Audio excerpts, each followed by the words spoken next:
welcome back to Let's Talk Premier League. It's almost, we'll call it 8 p.m. Let's just call it 8 p.m.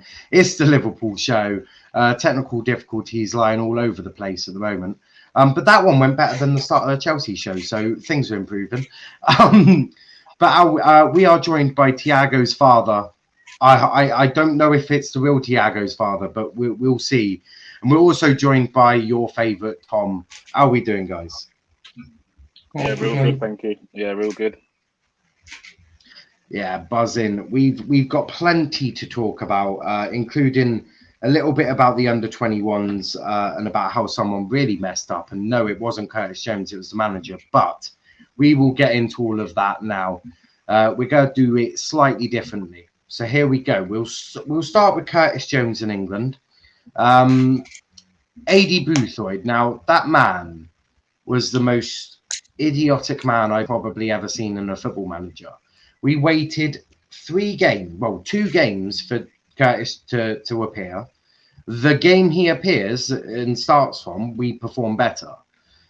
So my question is Curtis Jones improving on a sort of game-by-game basis? We won't get into the ending and how it all ended. Clearly, the boy is a fiery boy. We know that much. But he's a good young player that you've got there, isn't he? Yeah, with regarding that, I mean, you know my opinions on that midfield that starts ahead of him for them first 2 games, and the reason he's only got a football career is because he has a Scouse accent. But I mean, I don't think he's getting better on a game-by-game basis. I think while that is probably a factor, I think he has that ability. I think he just lacks consistency at the minute. Like, he's getting better with his consistency. Like, the running games before the international break, very consistent top performances. But in January, it was very on and off with him. And February was on and off. If he can find that consistency, and that will come as he develops, as he gets older, as he gets more mature. That's something that comes with older footballers. You know, I think he has every right to be challenging for a starting midfield spot in the England squad. He's that good. Yeah, I'd agree. What about you, Thiago?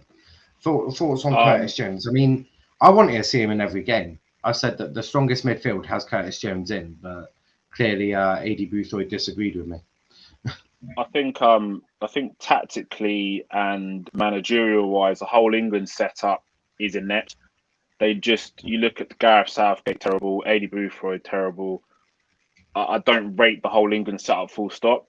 So I just don't watch international football because it bores the life out of me.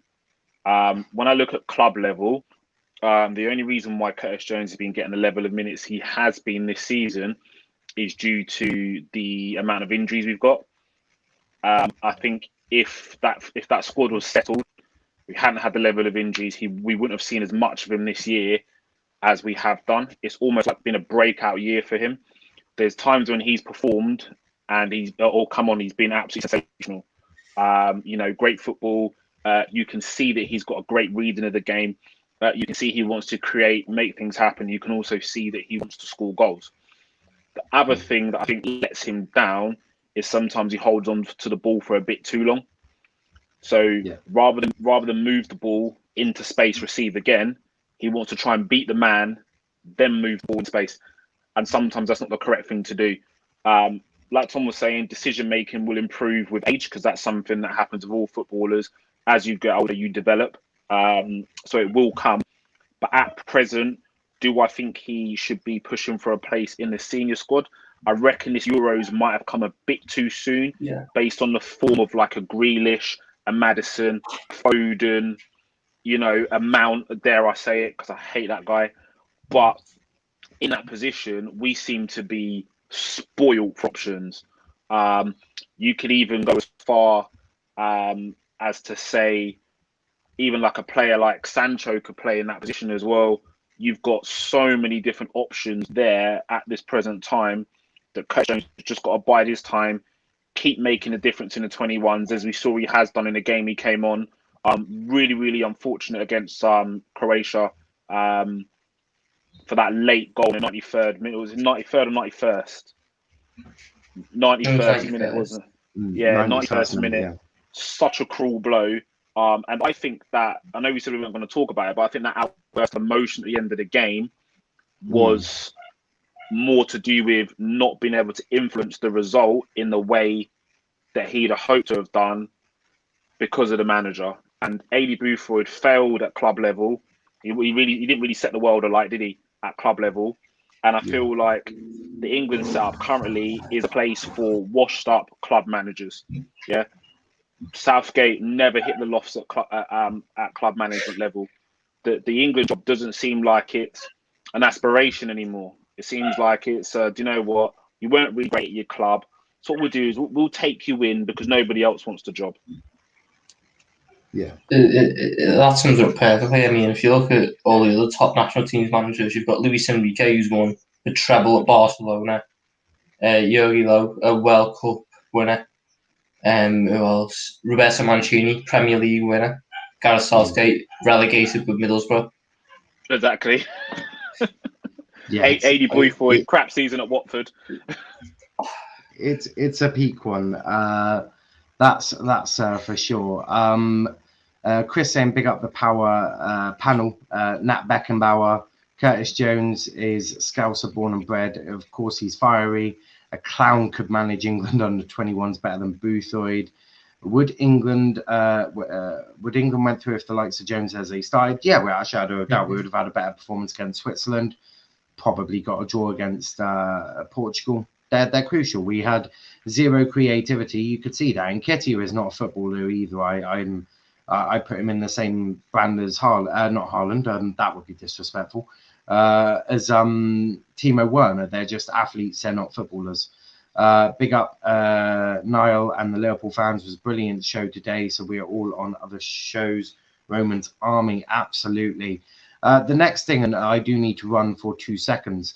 So Tom, I'll start with you, and then Tiago, if you want to respond after, is Gini Wijnaldum to Chelsea. Tom, I know you're going to be absolutely delighted about this. No. You know what my opinion is on Gini Wijnaldum and how I'd love for not more than for him to go, but not to Chelsea. I don't want to strengthen a rival. If you explain to the viewers for about 2 minutes why you don't want him to go to Chelsea, and I'll be back in literally 2 seconds. So yeah, Tom, you carry on, and then Tiago, you respond, right? It's pretty obvious, I thought we were past that era as a club. We're challenging for titles now. We're no longer that selling club who should be bullied by other clubs in our league to sell our best. So some of our more important players, should we say, to them. I have no issue with them going off to Barcelona or Inter Milan. Please, I'll drive you there. I dislike you to an end so much. Your style of play, everything. But if you go to Chelsea, I can't agree with that one.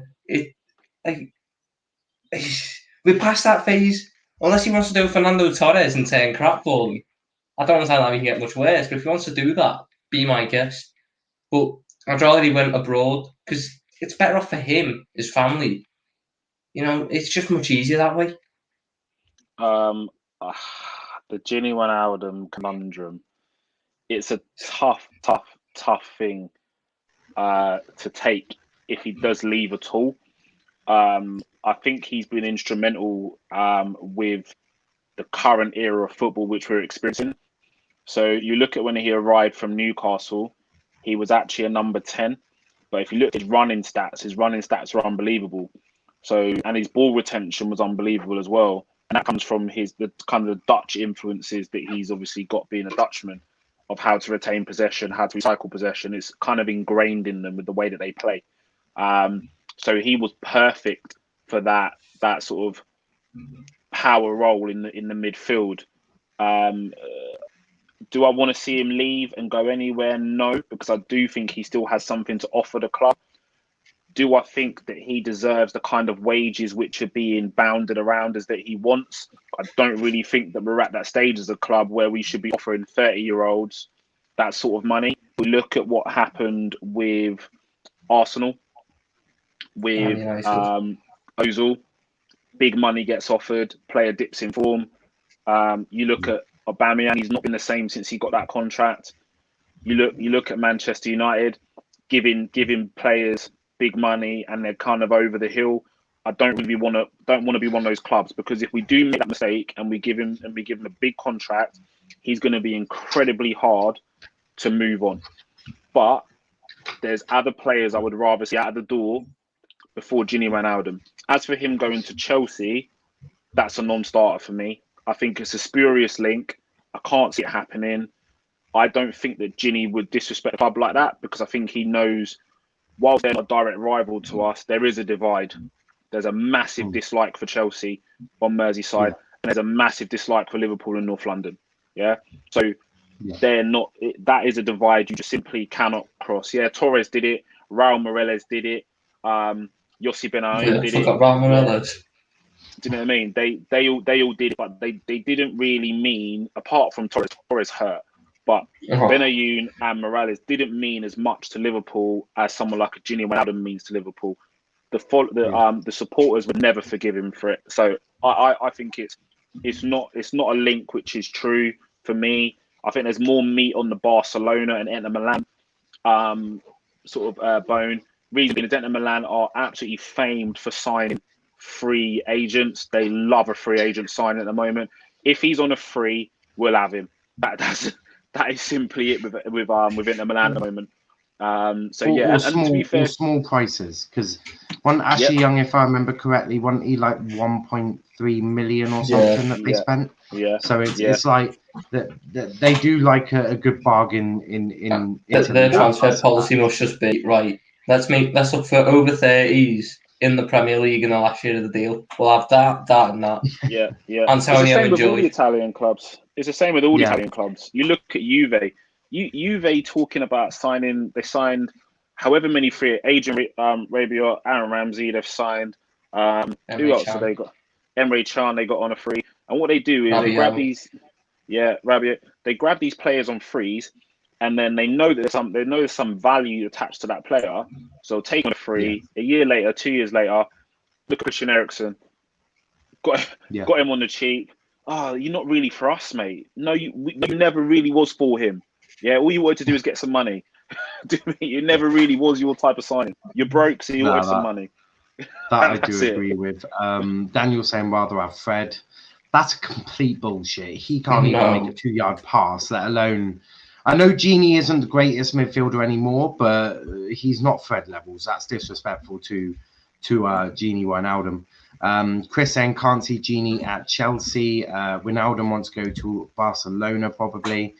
There's another player who wants to go to a Spanish club. We'll get him in a bit. We'll talk about that one in a bit. Another interview he's done. What are these Arsenal fans saying? Tierney is better than Robertson, gassing their 3 assists against Faroe Islands, but take the mick out of Havertz for bagging a hat-trick against Barnsley. Oh, don't get me started with that Tierney better than Robertson debate. There's a reason why Tierney's at centre-back. If you're the best in your position, you play in your position. You play in your position. I've literally for me, just there's got only one. For me, there's only one left back. Exactly the same thing. Yeah, there's only one left back that you can even put anywhere near Robertson at the moment, and that's Luke Shaw this season. Because Luke Shaw this season, I'd have that argument. Completely different level. I'll have that argument. I agree. That's the only person I'd compare. But that's a fair argument. And do you know what? That argument will probably end in both sides going, we'll agree to disagree, because Robertson is a world-class left back. But Luke Shaw this year, it's as if, because obviously he had that double leg break and a horrific injury.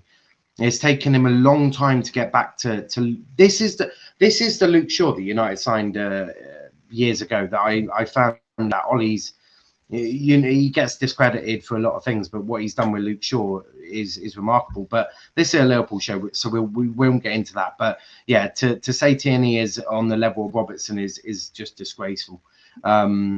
Well, I did a quick stats comparison. I did a quick stats comparison for my last pod that I was on.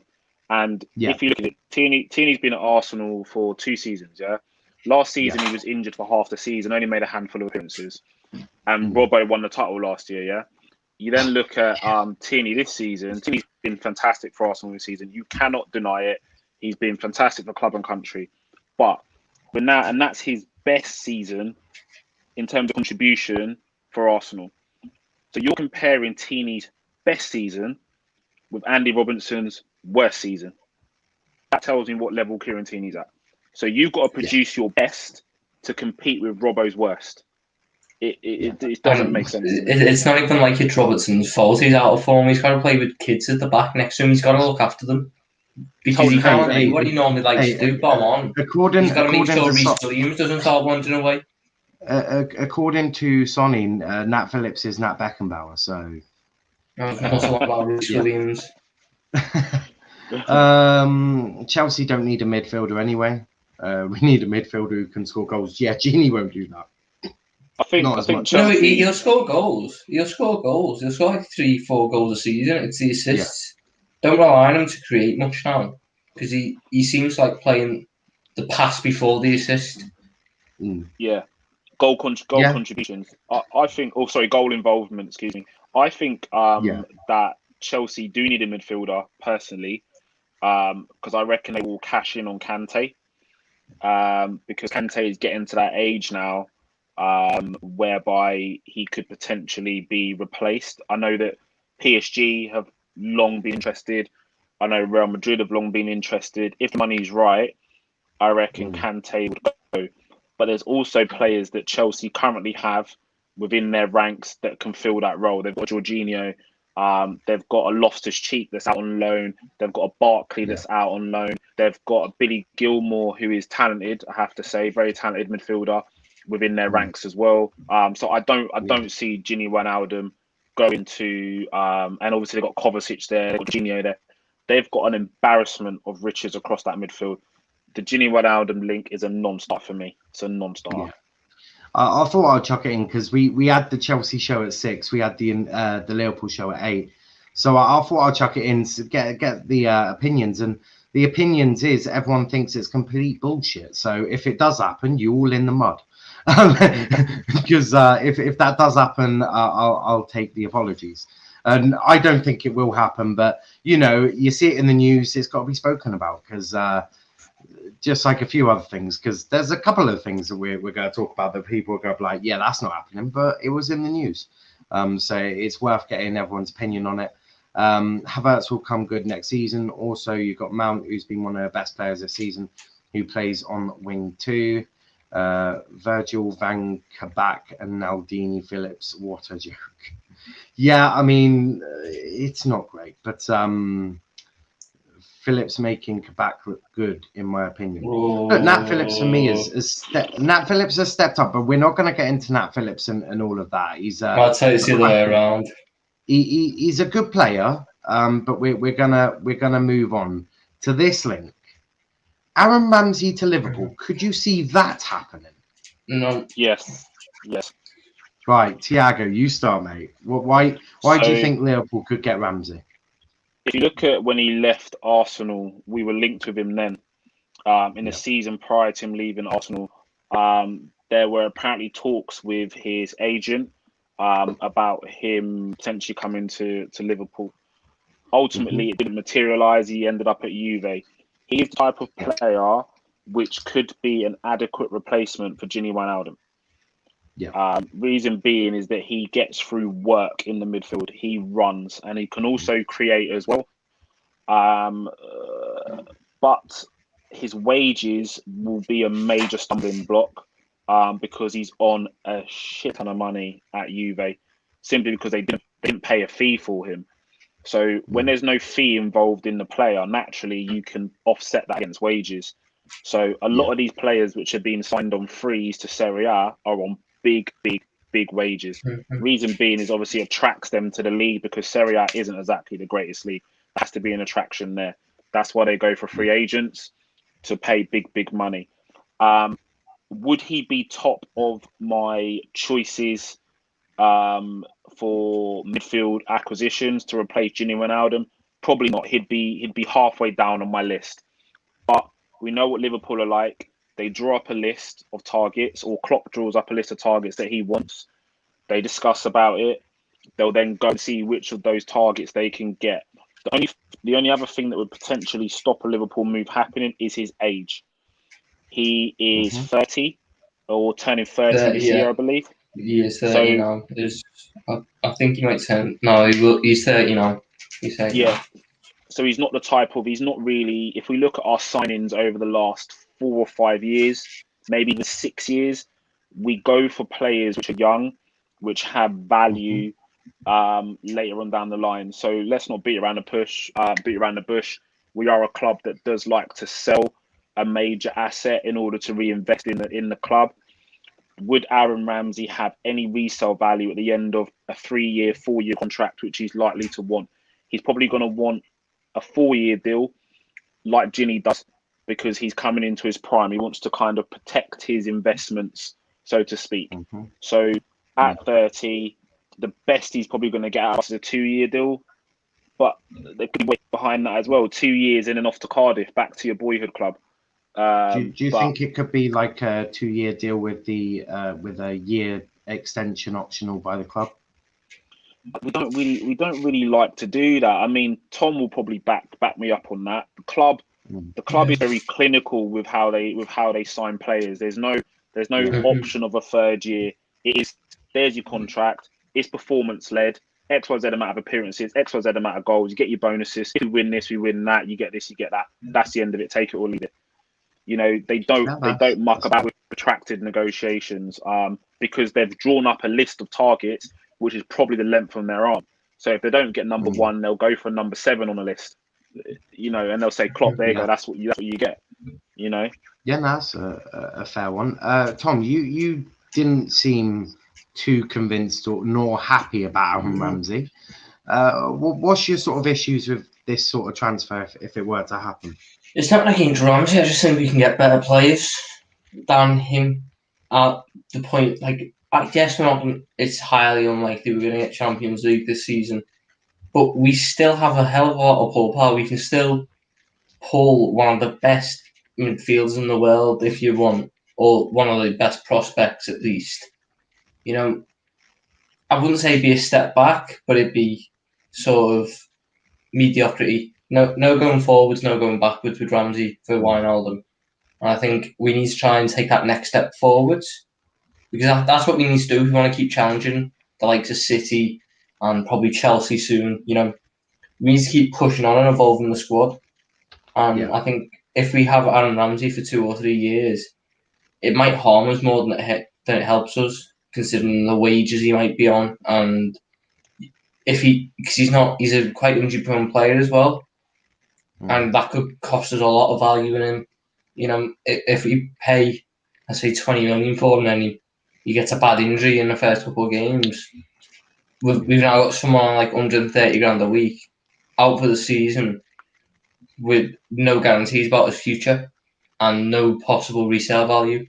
You know, I just don't think the club are going to take that risk, especially with getting this new investment in. They're going to really try and use this to be smart and build the club for the future, rather than the present per se. Yeah, no, I think you both make very valid points.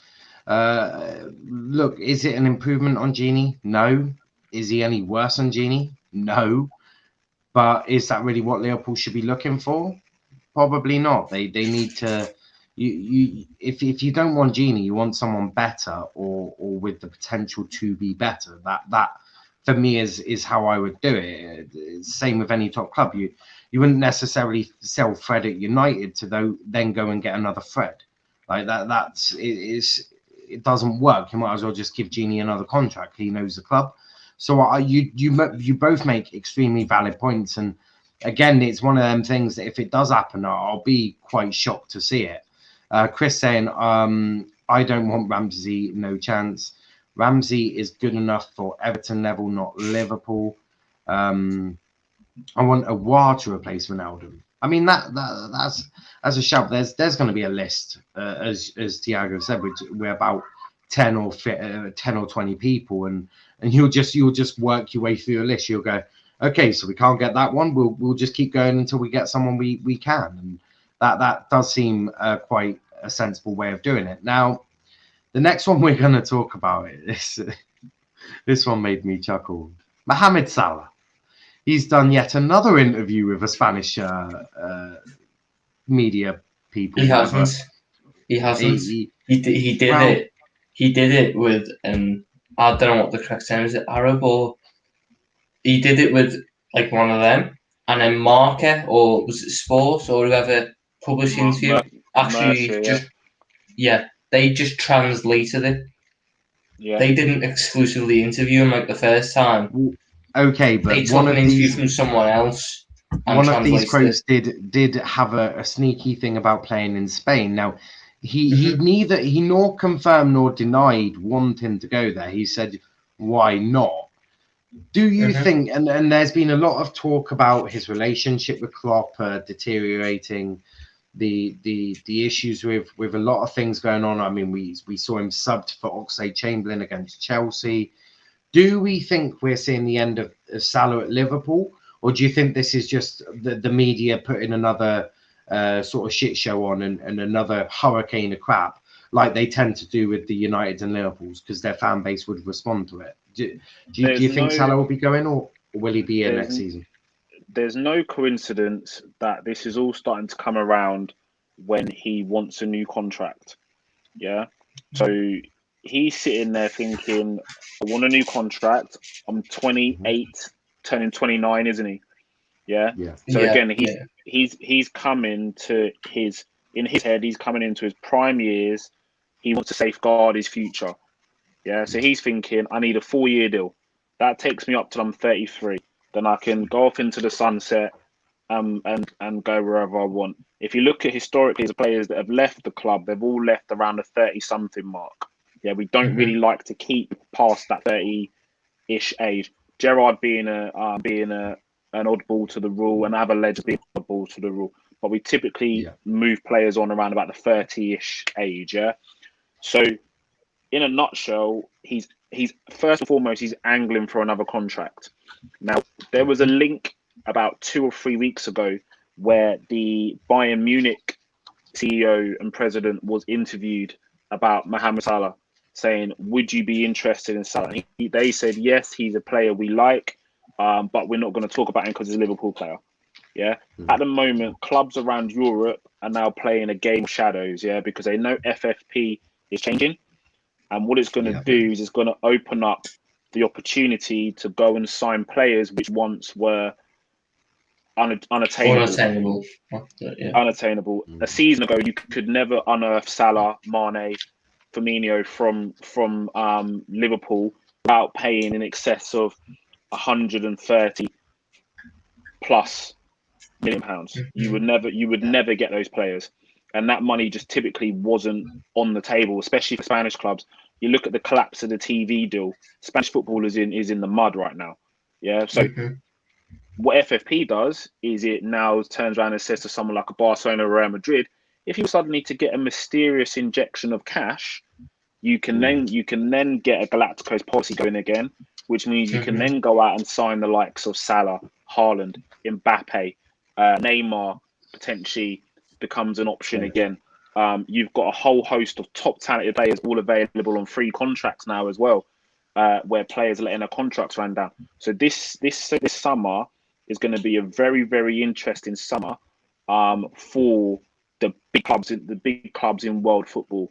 But I don't see Salah leaving this year, regardless of Champions League football. It would be suicide to sell Mohamed Salah this year.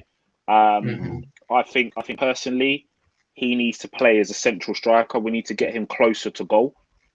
I think that's what he wants, because he wants to break records. He wants to be the number 1 goal scorer at the club. Hence why you've got that bit of tension between him and Mane.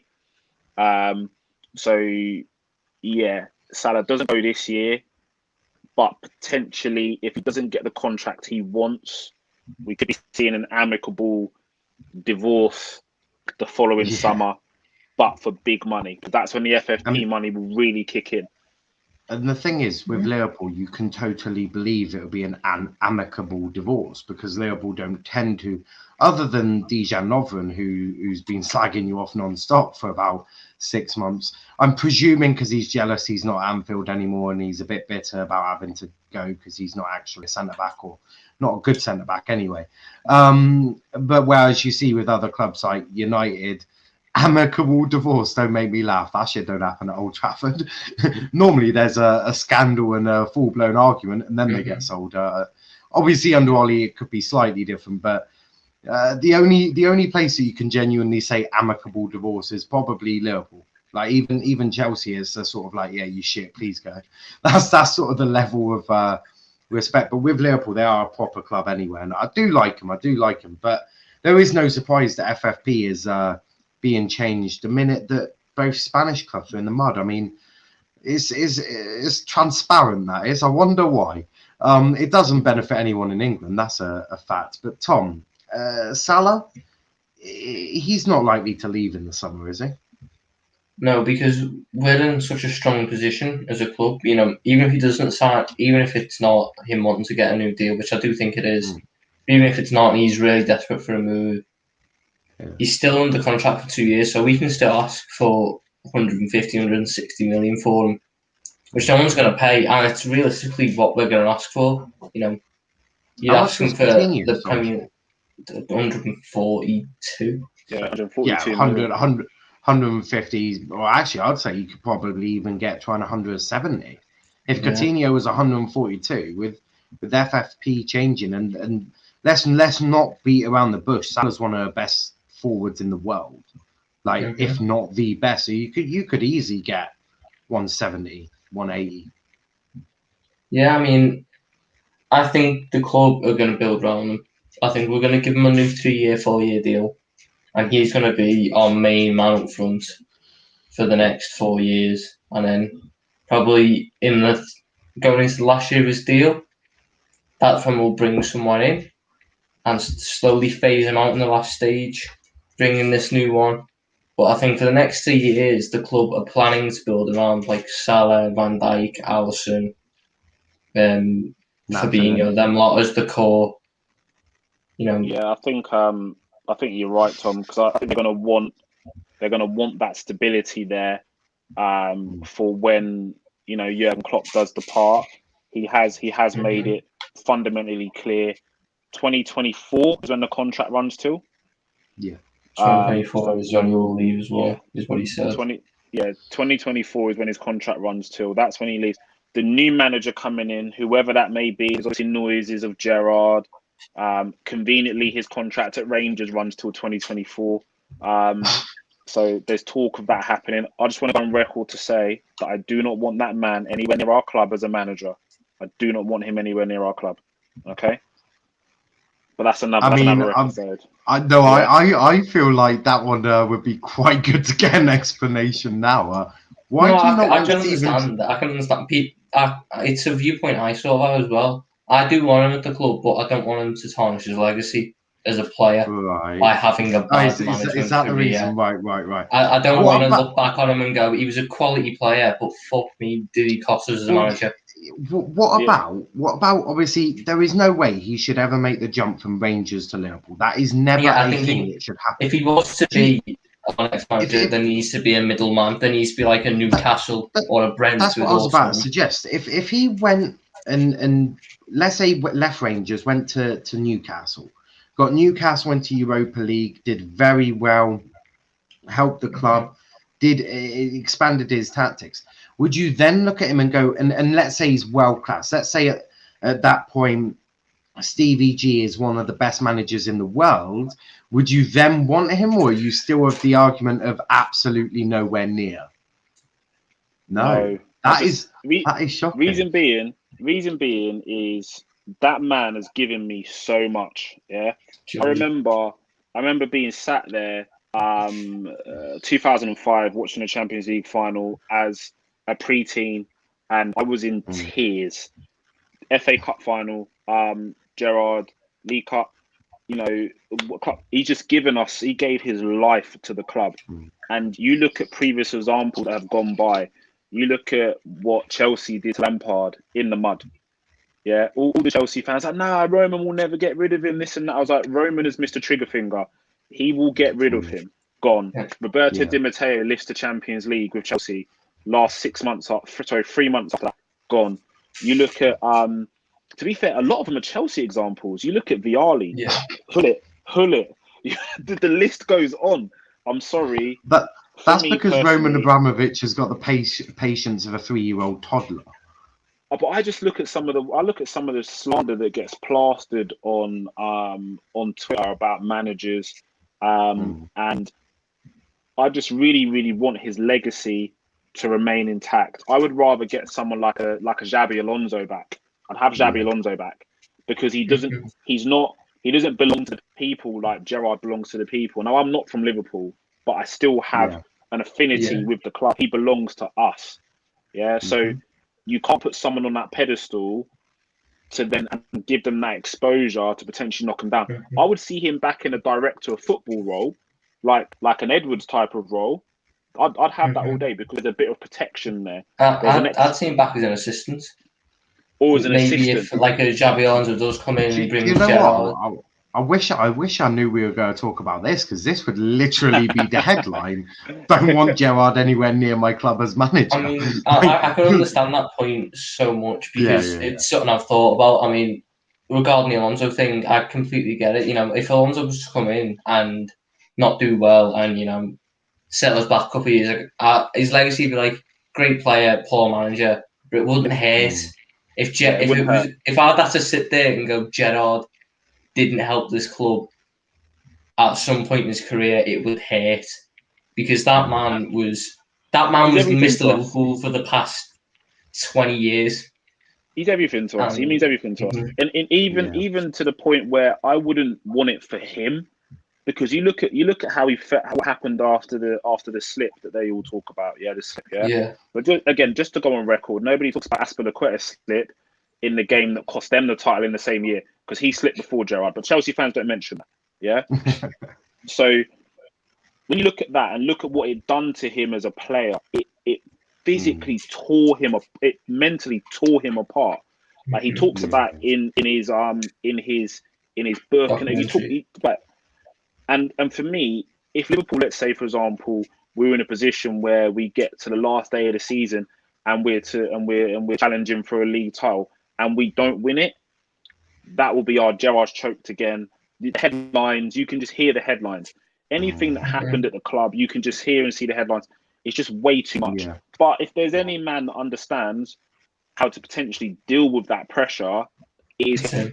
Yeah. So there's grounds for it, but for me, there's grounds for personal reasons as a fan, regardless of whether you're Gerrard, Dalglish, Rush, or whoever.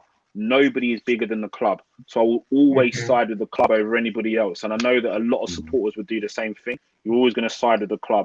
So it puts you in an unbelievable position if one of your own is in that position, and you're like, club, Gerrard. It's an interesting viewpoint. I think we are inevitable to see Gerrard at Liverpool at some point. I don't want it now. Like I don't. I understand what Rangers has done. Like Rangers has given him a European experience that he will never get elsewhere. Yeah, but Chris sums it up perfectly. It's great what he's done at Rangers, but that's Rangers versus Celtic League.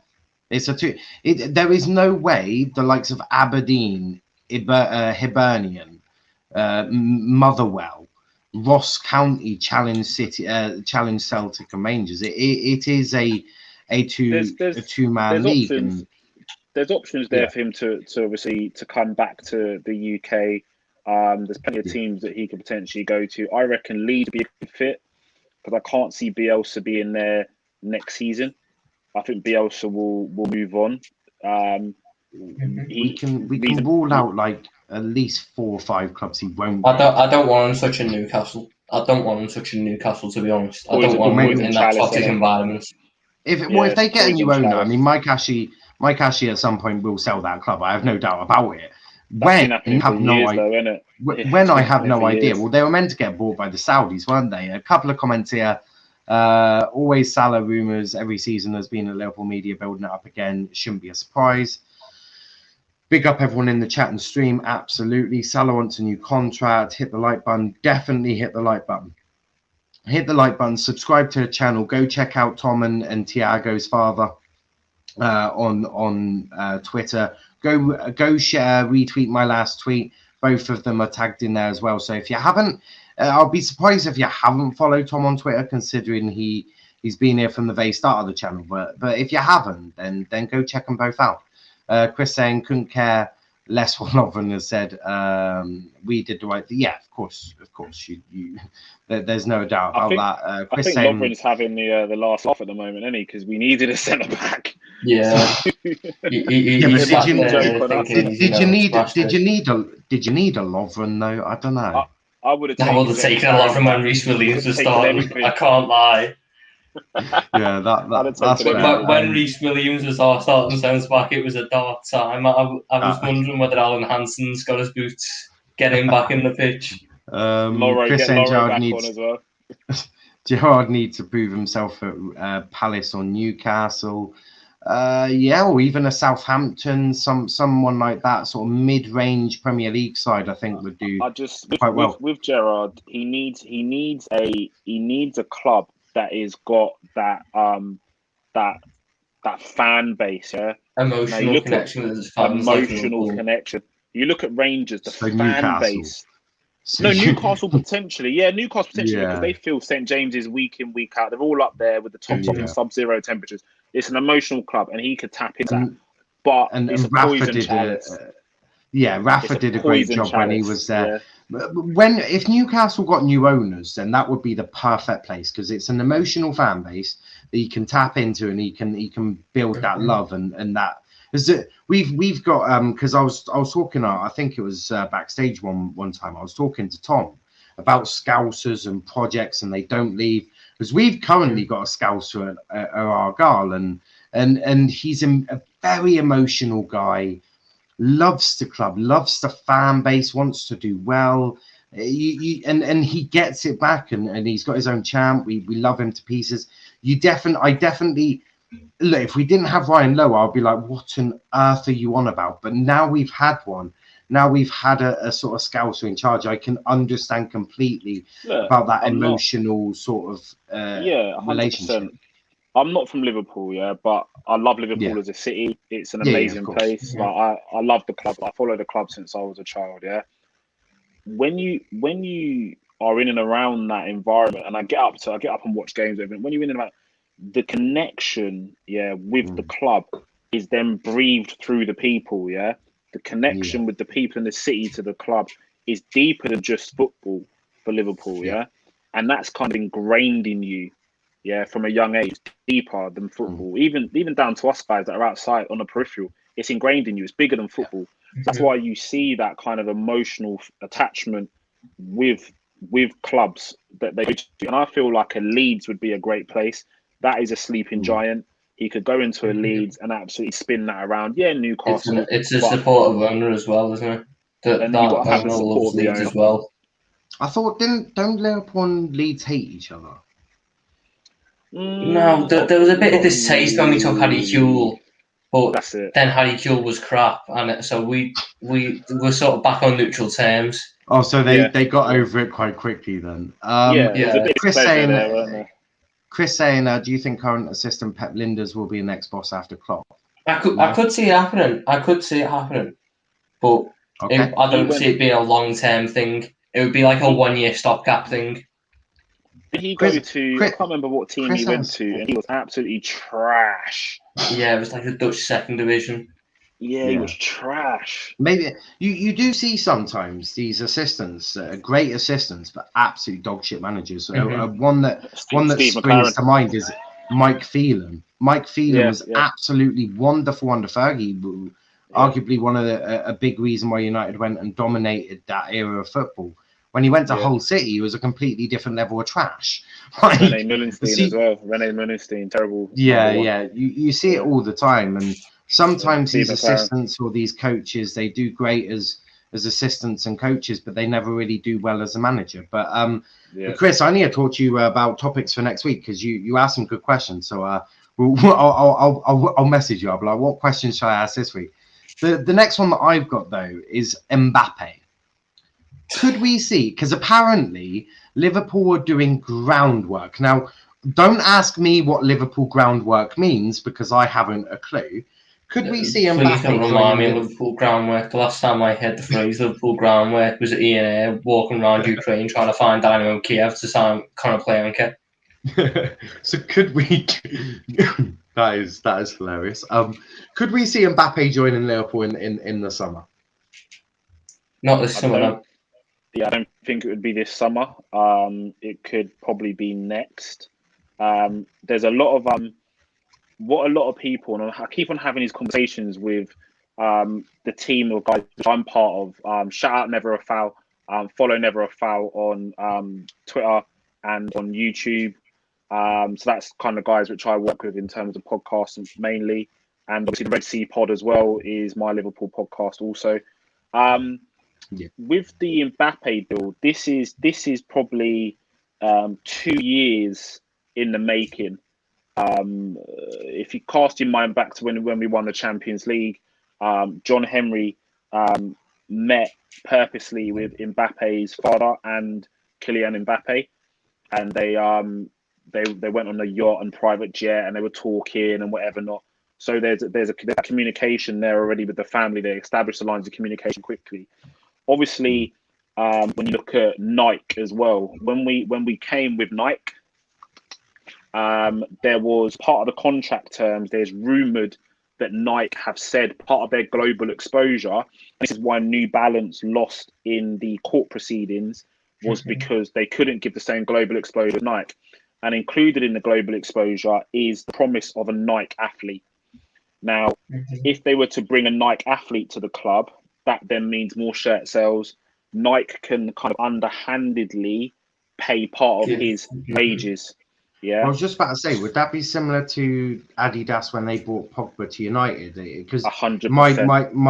my belief is that they actually paid for the transfer, and they got that all recouped back in shirt sales. So are you thinking something of the same lines, that Nike will pay for 100%. Mbappe's transfer, and then the shirt sales will just pay it back for him?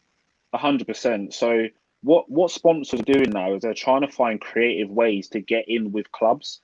Gone are the days where you see the big record-breaking deals, like United, the big record-breaking deal with Adidas, or the biggest deal.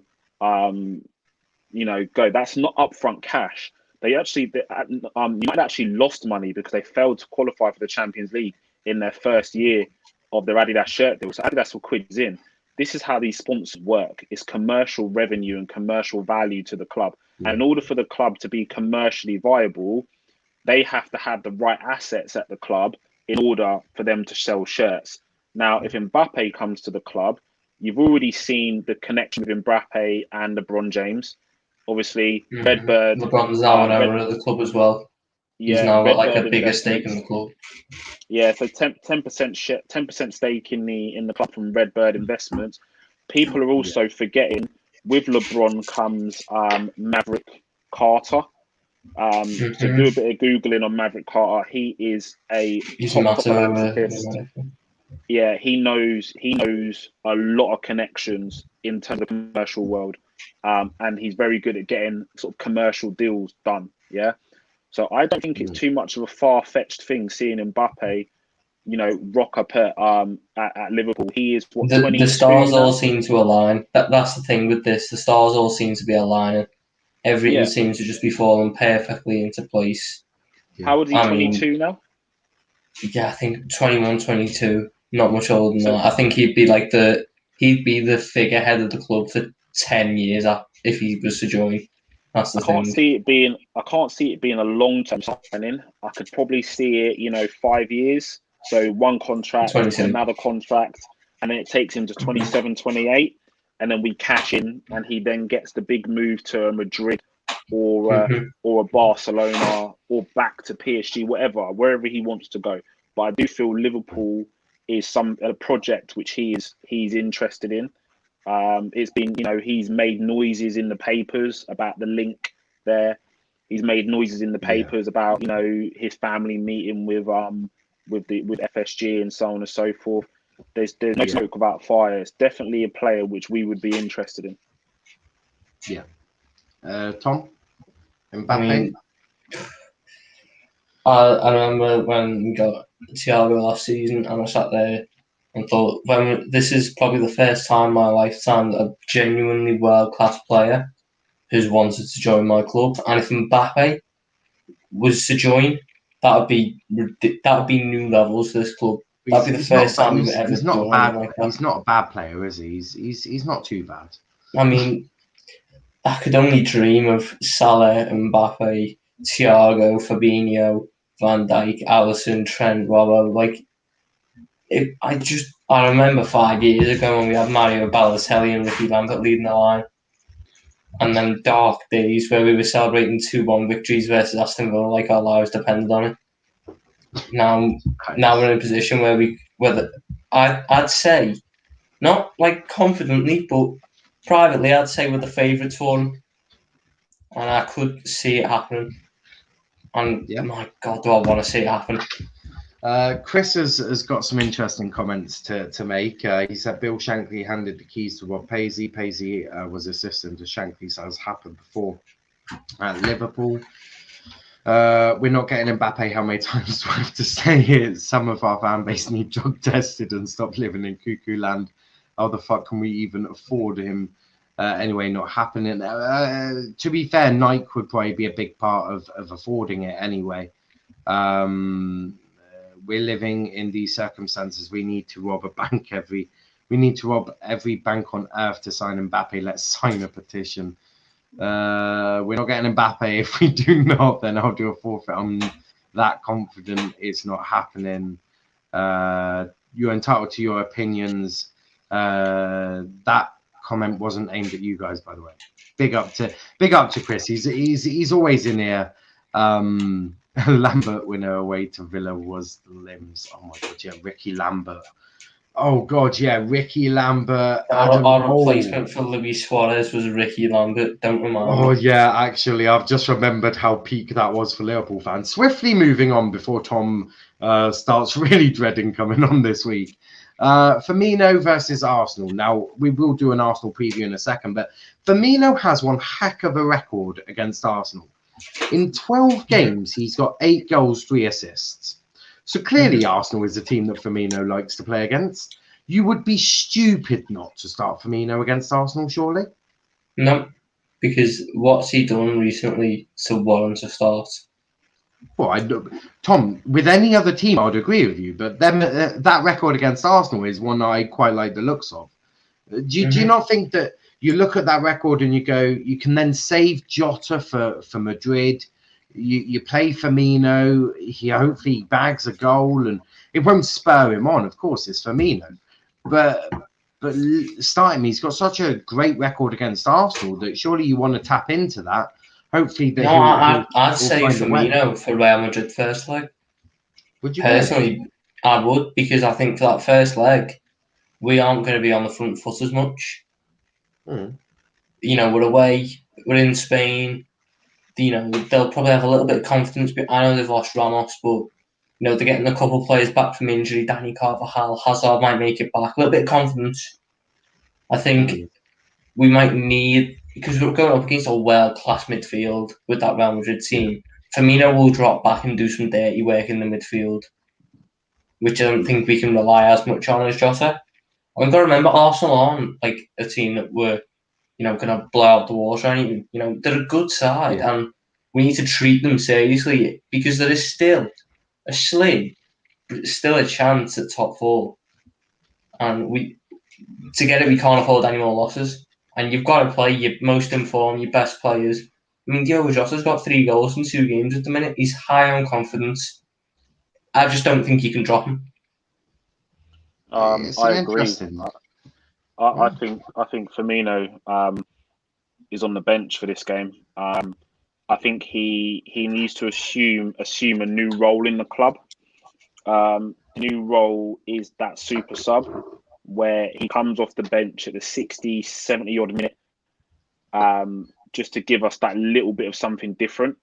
Whereas with Jota, he's just all guns blazing. He's a press monster. The energy that he's got. He scores all different types of goals. You look at the goals he scored in international; they're all headers.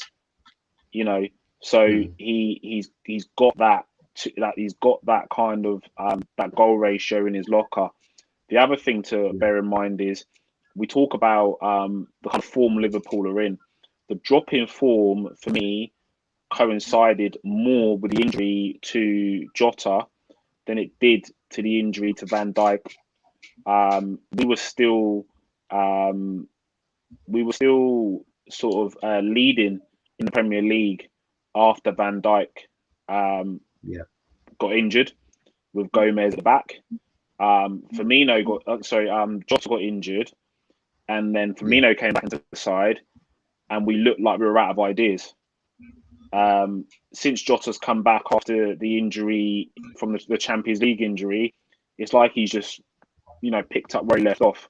We look like there's that energy there in terms of the attacking options. David Luiz isn't playing, so a player that would potentially, be able to keep up with Jota and be able to go into battle with Jota is a David Luiz, because he likes a tug and a pull and a wrestle, doesn't he? But he's not playing. So Arsenal's centre back options ain't gonna be looking that great. So it's definitely a position I would like to see Jota occupying from the start. Again, Fabinho in midfield, we need that. We've looked at a different team with Fabinho in midfield. So I say we keep with the same 11. Just go with the same 11. Don't change anything, unless obviously injury, and go there and beat Arsenal, because there is a slim chance that we can still qualify for the Champions League through league positions. I'm just wondering when Gini, Tom will know this very well. Gini said title charge. I'm still waiting for this title charge. Tom knows exactly what I'm on about. Basically, one of our regulars nearly took his radiator off. I think you beat West Ham, didn't you? You beat West Ham. He nearly took his radiator off the wall, screaming title charge, and I think you went on to lose 3 in a row or something, or you didn't win at Anfield for like 6 games. It was, so you can entirely blame Genie in the bottle for that. But Tom, you've already briefly said what you want to say about Firmino and Arsenal. Actually, no, you've done yours. So what we'll do is we'll move over to the Arsenal preview.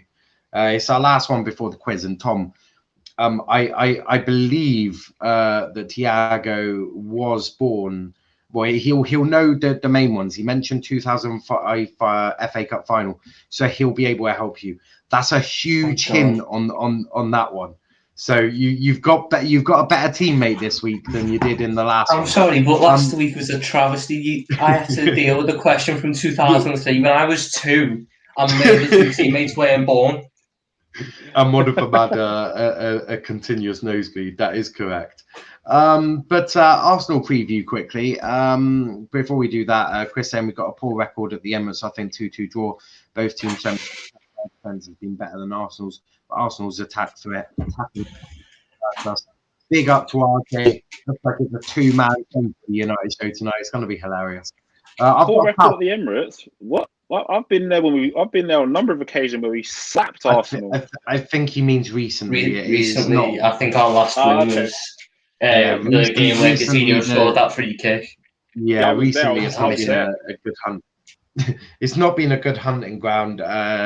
It's a must-win game for us. It absolutely is. Arguably, it's also a must-win game for Arsenal as well.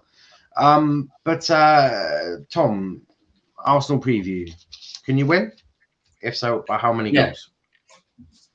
We can win. We can win. The thing is, this team, this club can win any day. Like, we could be playing awful for the last 10 games, then go out and win 5-1 in a massive game. That's just how this club works. Yeah. Realistically, I'm quietly confident that Mane, he's had little internationals, chance to refresh himself. Hopefully, this is his return. Not to Mane we saw last season, but the Mane with a little bit of confidence that's willing to take a player on one-on-one. If we see him up against Cedric or Trifan Bellerin, I think it could be a feast down that left-hand side for us. And Salah, he's going to have a tougher game up against Tierney, who was a very good player. But the form he's in the season, so many teams struggle to stop him. And Jota up front, I just think we've got so much in the attack. And Kabak and Phillips, they've quietly shown to be a pretty solid partnership. Kabak, Sonny won't like this. He's been able to mask a lot of Nat Phillips' mistakes by sweeping up, as has Nat Phillips with Kabak. You know, they complement each other quite well. And his confidence that they have should allow the fullbacks to bomb on. So I'm going to say 2-0. That's an interesting one. Kenny saying quiz done yet? Quiz is up next. I think it'll be 1-3. I presume he means to Liverpool, considering your way. Liverpool need to win in their fight for top 6. Correct. Who wants top 6? Come on, man. If we're not in the Champions League, I don't want it at all. Don't put us in Europa League. Don't put us in the Europa League conference. What you're saying is you want, if you can't get top 4, just completely bottle the season, finish 10th. Tank it off because it's not. I appreciate that. Obviously, European football does bring an element of profit and investment to the money to the club. I get that, but who wants to be going to the Outer Hebrides to play part-timers on Thursday night? Not Arsenal me. quite enjoy it. Arsenal love it. And also Man United are quite frequent in that. We don't want to take that away from them clubs that have their Thursday night editions. We'll happily have a year out. Well, what United tend to do is they normally do half a year in Champions League. Then they're like, we've had a little bit of fun. We'll go down here to try and win something. And I just don't think he should be in it. Thoughts on the Arsenal game though? What's your thoughts going into it? I think there's going to be goals. Reason being is it's one of the highest scoring fixtures in Premier League history. I can remember, the Robbie Keane goal at the Emirates. I was there when Mane scored that blistering run, cut inside and hit it top corner. Coutinho over the wall, boom, free kick. I've seen multiple games at the Emirates, and we always score there. Do I think that defensively we're gonna keep Arsenal out? I don't think we will, but we've got more of a potent attack than them, especially with a Diego Jota, in the form and the confidence he's currently in. I do agree with what I'm saying. Could we see a sort of Mane renaissance at the Emirates? He's played the international period, but I think he's also had a nice rest as well, which would be good. Trent's had a rest, which is good. Robbo has played, but again had adequate rest, I think. Thiago's played, but again had adequate rest as well. So I reckon we're going to see some players coming back, fit and healthy, ready to give everything against Arsenal at the Emirates. In terms of the score, I could be an arsehole and say 3-1 to Liverpool. But I'm not going to be arrogant as that. I reckon score. On my last pod, I said score draw. But the more I think about it, I think a 2-1 Liverpool win would be deserved. I think we go 2 goals clear, and then we have a bit of a switch off at the back, which lets a goal in late on, and it gives Arsenal that kind of little impetus to keep attacking us. But I reckon we can withstand the pressure. Arteta doesn't look like a man with a plan. So I think we win that 2-1. Yeah, that's a shout. Jurix saying I would take Thursday night football, but then again, I support Everton, so don't really know much about European football. I think in my lifetime, we've been in Europe 2 times. Yeah, I mean, you've got a good player in Richarlison. I am joking, Tom, before you bite my head off. But moving to the quiz, I did this and Tom got better pictures than me. I don't know where you found them from, but I was looking on Google for Liverpool team lineups and Jesus Christ, there were none. We've got some that look relatively okay. So I've got them. I'll get them up now. So basically, you get 3 points for every player. You get 1 point for every player you get right. It's something we tried. The Chelsea boys got 15 out of 15. So the first one, I'll tell you obviously what games they are as well. So the first one is your Champions League final. This was when you played AC Milan. Remember, Gerard? Mm-hmm. So I don't know if the picture's too good, but you've got 3 players there. Which ones are missing? Sammy Hippier's one. Yeah, Hippier. Centre back. John Onorisa at left mid. I think he's missing. I think he is. Unless he came on at half time. No, I think that was.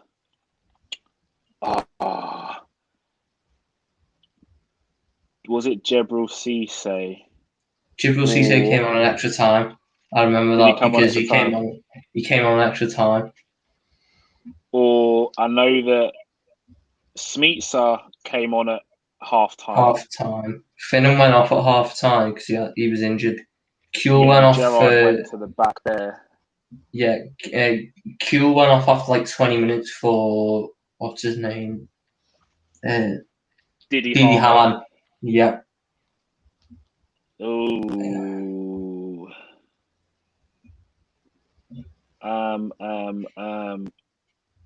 So we've got Hoopier in the bag because we know that we got Hoopier in the bag.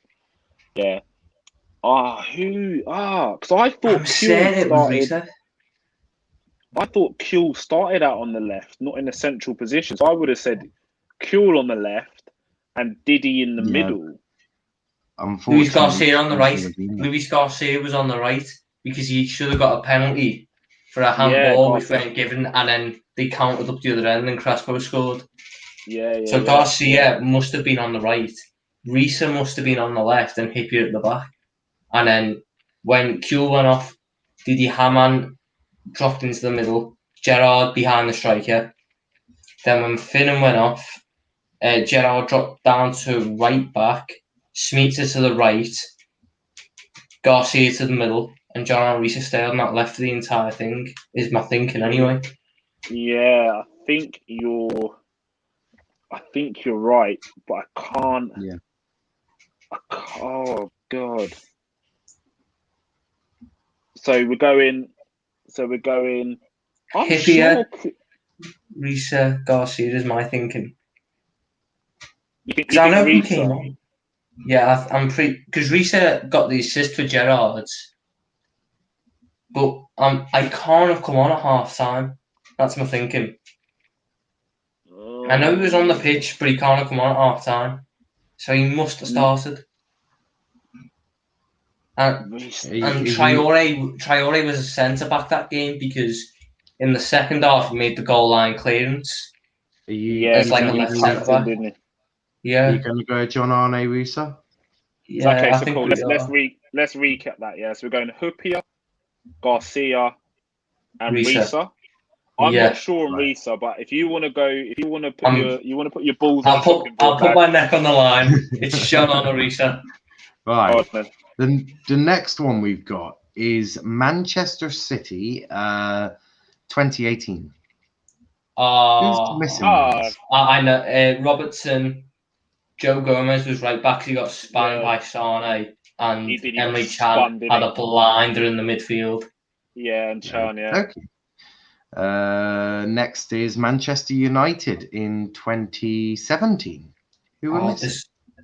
Bloody hell. I think Origi started that game in the. Origi 2017. I think Origi went out on loan. It must have been Firmino. Firmino up front or Mane. Because Origi was out on loan at Wolfsburg this season. If it's the 2017-18 season, he was out on loan at Wolfsburg because he was awful. You think Mane through the middle? I think it's Firmino through the middle, but Mane's another option. Maybe we play the diamond, I don't know. The keeper's the tough one because I can't tell you who it was between Mignolet or Karius. I can't remember when Karius stepped in to be the league keeper.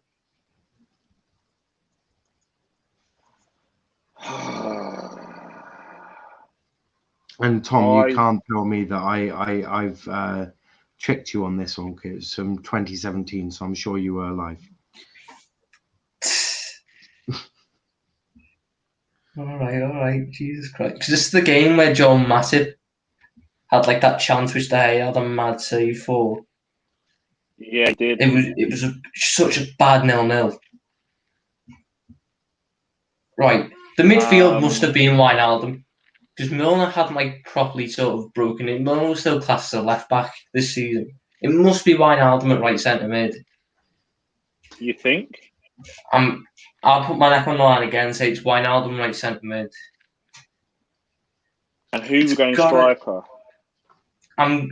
It's Dominic Solanke was there this season as well, and he had a weird fetish for Solanke. But I'm good. I think that one was Firmino.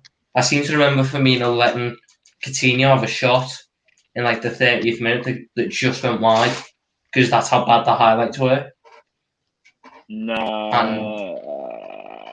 Okay, that was our favoured front three in that year. So I'm comfortable with us going for Firmino. I think Mane was injured actually, because he got injured on international duty. He did like his hamstring, was out for 6 months, then was dead dodgy when he came back until like February. So I think it's Firmino. So we'll go Firmino then. On the right hand central midfield. Who is the goalkeeper? Oh, who are you going with? On the right central midfield, you're going with Gini, yeah? Yeah, I'm going with Gini. I think it was Gini. Right, and who's your goalkeeper? Goalkeeper wise, that's the crossover between Karius and Mignolet. But I do remember that Klopp liked to play Mignolet in the bigger fixtures. Mm-hmm. Yeah, I think at this point, Karius was still like the Champions League keeper, weren't he? Would United have been classed as a big fixture though? Yes, United would have been classed as a big fixture. They are a tiny club, so.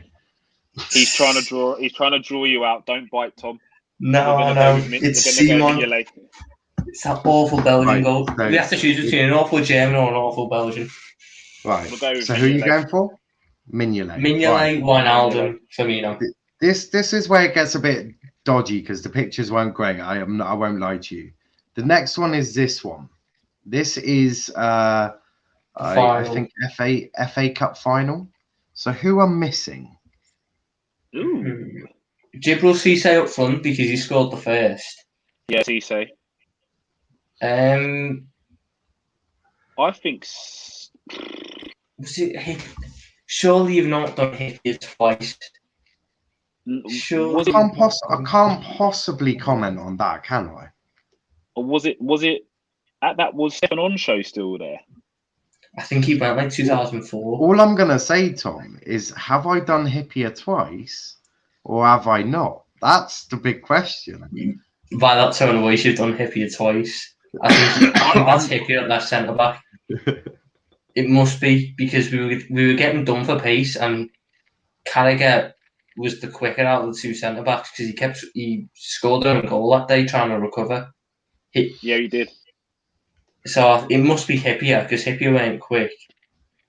And right back, I think this was just before the Arbeloa era, so I'd go Finnan again.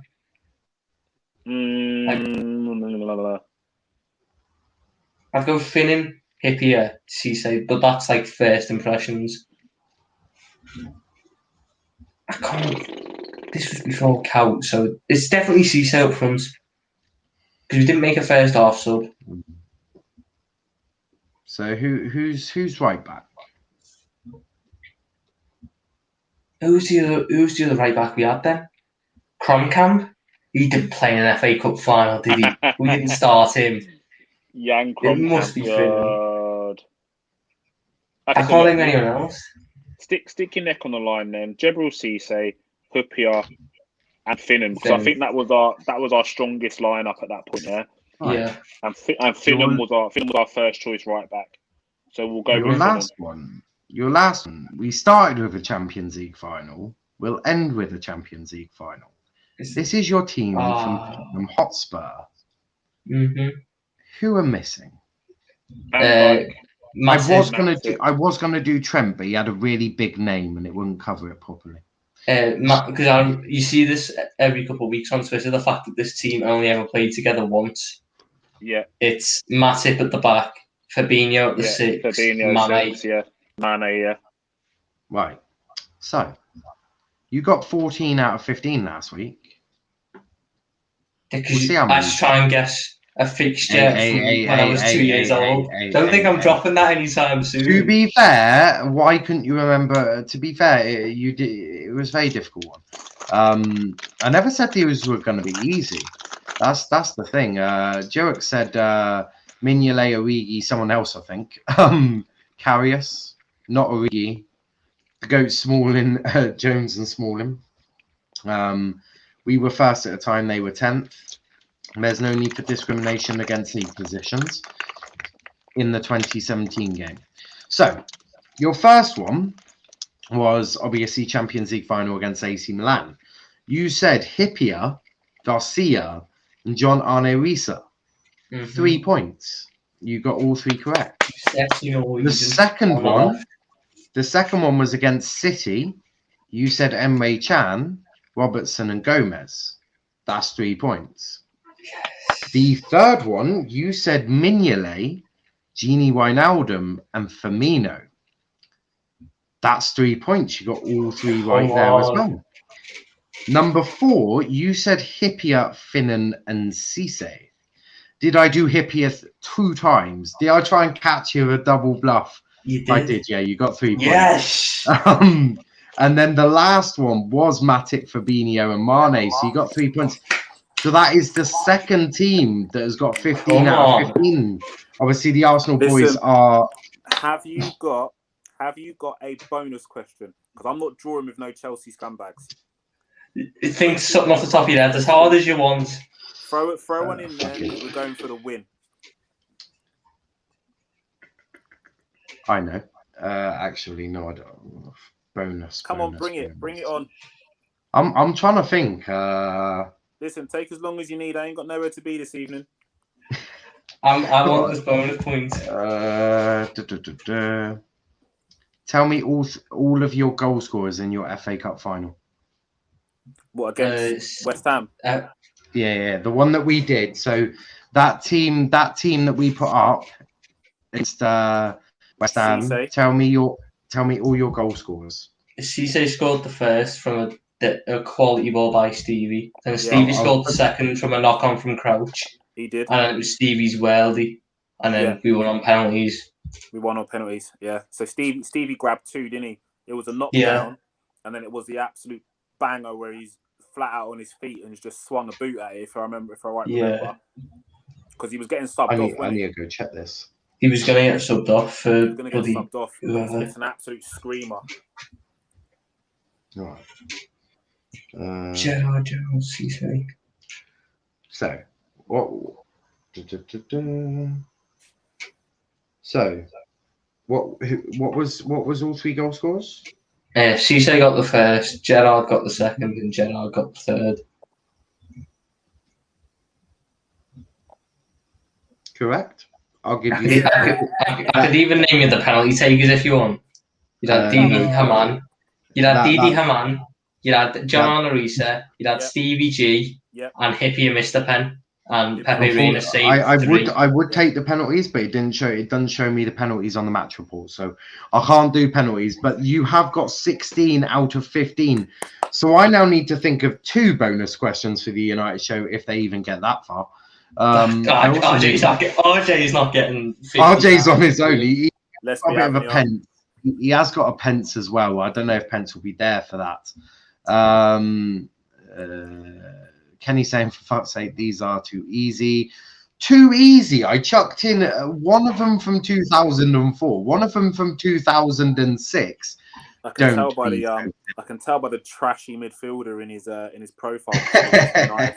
Get out of here. Yes. RJ saying we are gonna win. Me and Pence gonna do it.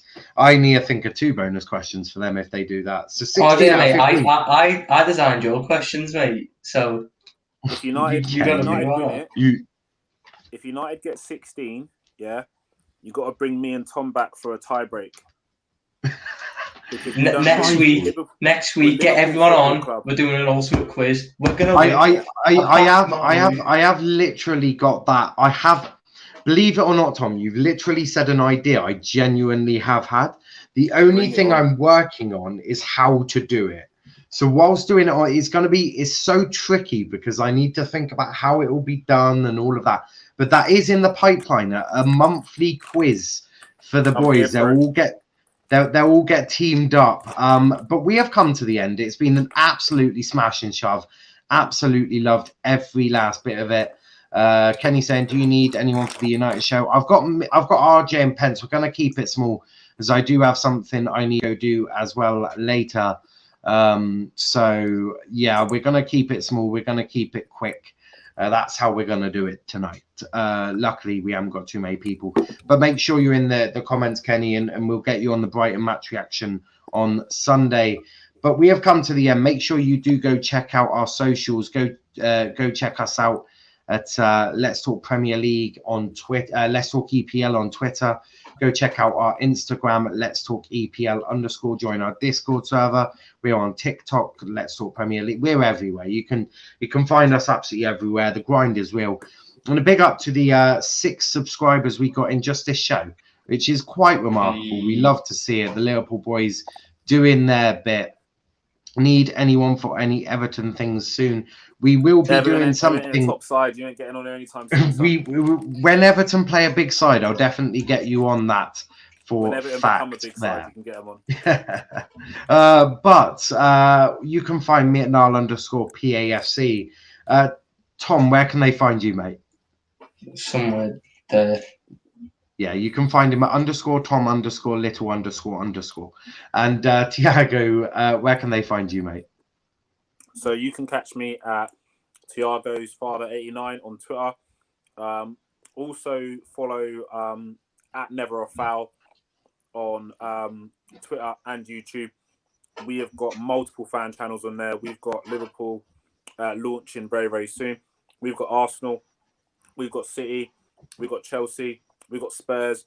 And we've got United. So real big content coming from us boys at Never a Foul. So keep an eye on that. Also Never a Foul Extra Time. Real big content coming on there as well. So a multi-channel on there. And then, yeah, just hit up my Twitter page. If you need anyone to come on these shows or you need me on any shows, shout me up. I do multiple podcasts, so I'm ready to rock and roll.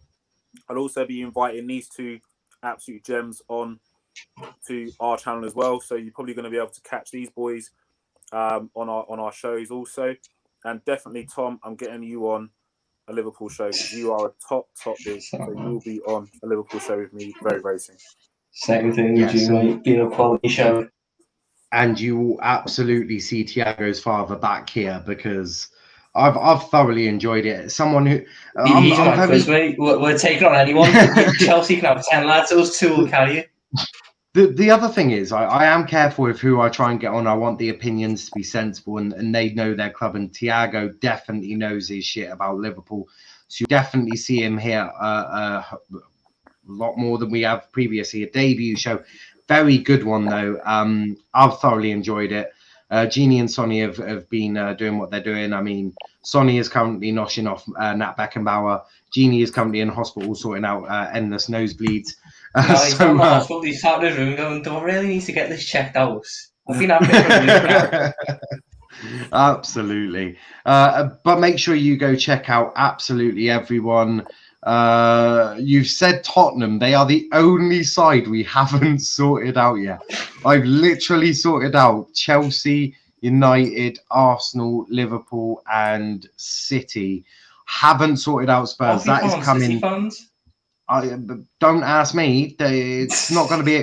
All I'm going to say is it's not going to be one of our highlight shows on the week. All right, it's one of them. It's City sort of fans. If you want City fans, they're hermits. That would be absolutely amazing if you can link me up with some City fans. I've got Spurs fans. I've got all fans. Sonny sent me some Spurs fans. It's just about a brief history. This channel was set up like 5 weeks ago because Sonny decided to rebrand his channel the Liverpool Addiction. So I've sort of been midway through a season trying to like whack out all these shows and get sorted. Is that for the Everton game? Tottenham won. Everton Tottenham. I'm a temporary Tottenham fan that day. Big up to Harry Kane. Yeah. I will be a fake City fan. Ain't hard, just Google 3 years back and I have their history. Oh, gotta love the banter. But yeah, you'll definitely see Tiago on here. more than he previously has. Cathal saying, is it true about Mbappe joining Liverpool? Well, I don't know the ins and outs, but do make sure you check out previously in this video. I can't remember what it was. It was sort of like the fourth topic ago. It was the topic. It was the topic before Firmino. So check around the 50-minute mark, and that will be when we were talking about Mbappe Liverpool. So go check out that, because we've literally just finished doing that. Well, we do have to go because I've got another show in 24 minutes. I need to go sort something out. But a big up to everyone that's tuned in. Make sure you're back at 10 o'clock, and we will speak to you soon.